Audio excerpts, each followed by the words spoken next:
हे राम, ये खांसी तो मेरी जान लेकर ही रहेगी। क्या हुआ दादी माँ, आपको खांसी हो रही है? माँ माँ, दादी माँ को एक गिलास पानी दे दो, देखो ना वो कब से खांस रही हैं। हाँ बेटा, बस अभी लाई। ममता जैसे ही मटके में देखती है तो उसमें पानी नहीं होता। फिर वो बाल्टी और गैलन में देखती है, लेकिन वो भी खाली होता है। हे भगवान, घर में तो एक बूंद पानी भी नहीं, बाल्टी मटका सब खाली है। माँ माँ जल्दी चलो माँ, पानी आ गया है। अच्छा नेहा बेटी, तू ये गैलन उठा ले, और चिंटू बेटा तू वो पतीला ले ले। गरीब ममता के लिए ये रोज की आफत थी। वो अपने पति, बच्चों और सास के साथ एक चौल में रह रही थी, जहाँ पूरे मोहल्ले में एक ही नल था जिसमें पानी भी टाइम से ही आता था। उस मोहल्ले के लोग सुबह 6 बजे से ही नंबर लगाकर उस नल के पास खड़े हो जाते थे। ममता भी अपने बच्चों के साथ नल के पास पहुंचती है, जहां पहले ही लोगों की लंबी लाइन लगी हुई थी और लोग पानी भरने के लिए एक दूसरे से लड़ रहे थे। अरे ओ विमला मौसी, ये कहाँ घुसी चली आ रही है? दिख नहीं रहा है, यहाँ सब लाइन में खड़े हैं। एक तो आखिर में आती हो और सबसे पहले घुसने की कोशिश करती हो। अबे जा जा, मैं भी देखती हूँ कौन रोक कर दिखाता है मुझे। अगर बूढ़ी औरत पानी भर भी लेगी तो क्या जाएगा तेरा। उनका झगड़ा देख ममता सोच में पड़ जाती है। हे भगवान, घर में एक बूंद पानी नहीं है, काम के लिए भी देर हो रही है। अब ऐसे में मेरा नंबर पता नहीं कब तक आएगा। कुछ देर बाद एक एक कर सभी लड़ाई पर उतर आते हैं और इतने में पानी चला जाता है। अरे, लगता है पानी चला गया। क्या पानी चला गया? दुखी मन से उदास ममता खाली घड़ा लिए घर आ जाती है। बहू, पानी ले आई क्या? जरा एक गिलास में पीने को दे दे। गला सूख रहा है और खांस खांस कर काफी दुखने भी लगा है। नहीं माँ जी, पानी के लिए नल पर पानी भरने को लेकर लड़ाई हो गई, जिसके कारण देर हो गई और तब तक पानी चला गया। क्या? हे भगवान, क्यों तू हम गरीबों को पानी के लिए तरसा रहा है? आप चिंता मत कीजिए माँ जी, मैं काम पर जा रही हूँ तो नेहा को अपने साथ ले जाती हूँ। मालकिन के घर से 2 बोतल पानी आपके लिए भिजवा दूंगी। ममता नेहा को अपने साथ ले जाती है। बाहर सर पर सूरज आ गया था, जिससे काफी तेज धूप लग रही थी। रास्ते में चलते हुए अचानक नेहा की चप्पल टूट जाती है और उसके पैर जलने लगते हैं। माँ, मेरे पैर चल रहे हैं। ले नेहा, तू मेरी चप्पल पहन ले बेटी।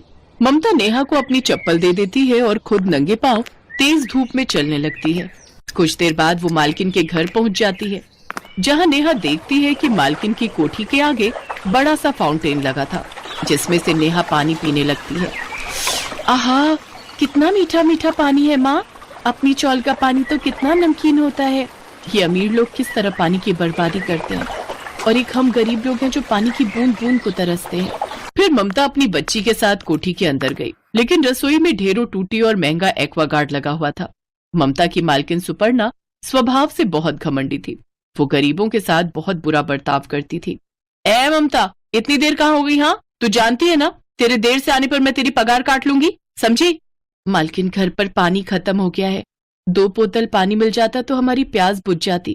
कोई पानी वानी नहीं मिलेगा, हमने क्या गरीबों के लिए धर्मशाला खोल रखी है? लेकिन वही उसकी बेटी नैना बहुत ही नेक दिल लड़की थी। वो अक्सर गरीबों की मदद करती थी। वो अपनी माँ और ममता दोनों की सारी बातें सुन लेती है।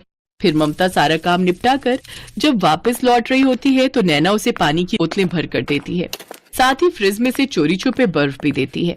ले ममता, ये ले जा, लेकिन हाँ, जल्दी से चुपचाप निकल जा, माँ को कुछ भी पता नहीं लगना चाहिए। आपका बहुत बहुत शुक्रिया मैडम जी। ममता जल्दी से पानी लेकर घर आती है, जहाँ उसकी सास बेहोश पड़ी होती है। अरे ये क्या हो गया माँ जी को? माँ जी, पता नहीं ममता, मैं जब लौटा तो माँ बेहोशी में पानी पानी चिल्ला रही थी। मैं पड़ोस वालों से पानी लेने भी गया, लेकिन किसी ने भी एक बूंद तक नहीं दिया। फिर ममता ने बोतल में से पानी निकालकर अपनी सास के मुंह पर कुछ बूंदें डाली, जिससे उन्हें होश आ गया। ऐसे ही दिन बीते और गर्मी अपनी चरम सीमा पर आ गई, जिस कारण अब पानी की भी किल्लत होने लगी। नेहा और चिंटू को नहाए हुए भी 4 दिन हो चुके थे, जिस कारण उनके शरीर पर घमौरियां होने लगी और उन्हें पूरे शरीर में चुभन सी महसूस होने लगी। माँ, मुझे बहुत गर्मी लग रही है, शरीर पर बहुत दाने भी निकल आए हैं। ममता सारा दिन उस नल के पास पानी के इंतजार में बैठी रहती, लेकिन पानी नहीं आता। ऐसे ही वो शाम के समय नल के पास बैठी होती है कि तभी उसमें से अचानक पानी आने लगता है। ये देख ममता बहुत खुश हुई, लेकिन जब उसने उसे सूंघ कर देखा तो उसमें से गटर जैसी स्मेल आ रही थी। अब क्या करूं? कुछ न होने से कुछ पानी ही सही। ममता मजबूरी में वो गंदा पानी ही भर लेती है, लेकिन वो पानी ना तो किसी से पिया जा रहा था और ना ही किसी से उस पानी से नहाया जा रहा था। फिर नेहा को एक आइडिया आता है और वो हाथ में गैलन लिए अपने भाई चिंटू के साथ मालकिन की कोठी पर पहुंच जाती है और दोनों वहां लगे फाउंटेन से पानी भरने की कोशिश करने लगते हैं। तभी सुपर्णा उन्हें ऐसा करते हुए देख लेती है और वो दोनों को एक एक चांटा लगाती है। माँ, ये क्या कर रही हो? इतनी गर्मी है, अगर इसमें इन गरीबों को थोड़ा पानी दे भी दिया तो क्या हो जाएगा? तू चुप कर, ये फाउंटेन हमने अपने मनोरंजन के लिए लगवाए हैं, इन गरीबों के लिए नहीं, समझी? लगता है माँ को इस पानी की कीमत समझानी ही होगी। ये सोचकर नैना अगले दिन पानी का कनेक्शन बंद कर देती है। ओफो। मोटोरोला एज 50 फ्यूजन एक बहुत ही परफेक्ट स्मार्टफोन है under 25,000 rupees. Segment's best camera with the incredible ओ, ये क्या हो गया? पानी को जो आ ही नहीं रहा। माँ, वो एक्चुअली मैं आपको बताना भूल गई, अगले 3 दिन तक हमारे यहाँ पानी नहीं आएगा। वो पानी की कुछ किल्लत हो गई है। ये सुनकर सुपर्णा चिंता में आ जाती है। तभी ममता सुपर्णा के पास आकर कहती है, मालकिन आप चिंता मत कीजिए, कल हमारे यहाँ पानी का टैंकर आएगा, मैं उसमें से आपके लिए भी पानी ले आऊंगी। ये सुनकर सुपर्णा को अपनी गलती का एहसास होता है। लोग सच ही कहते हैं, इंसान पैसों से नहीं बल्कि अपने कर्मों से बड़ा होता है। मेरे पास इतना पानी होते हुए भी मैंने तुझे पानी नहीं दिया और तू टैंकर में इतनी भीड़ में लगकर मेरे लिए पानी लाएगी। तू सचमुच महान है ममता। मुझे माफ कर दे जो मैंने तेरे साथ ऐसा बर्ताव किया। आप भी मुझे माफ कर दो माँ। हमारे यहाँ कोई पानी नहीं गया, बल्कि मैंने तो आपको पानी की अहमियत समझाने के लिए ये सब किया था। लेकिन सोचिए, पल भर में ही आप पानी के लिए इतनी बेचैन हो गई, तो ये बेचारे गरीब लोग तो सारी गर्मियां पानी की कमी से जूझते हैं। इन लोगों को नहाना तो दूर, पीने के लिए भी पानी नसीब नहीं हो पाता। उस दिन से सुपर्णा को अपनी गलती का एहसास हो जाता है और वो फिर कभी ममता और उसके बच्चों को पानी के लिए नहीं टोकती।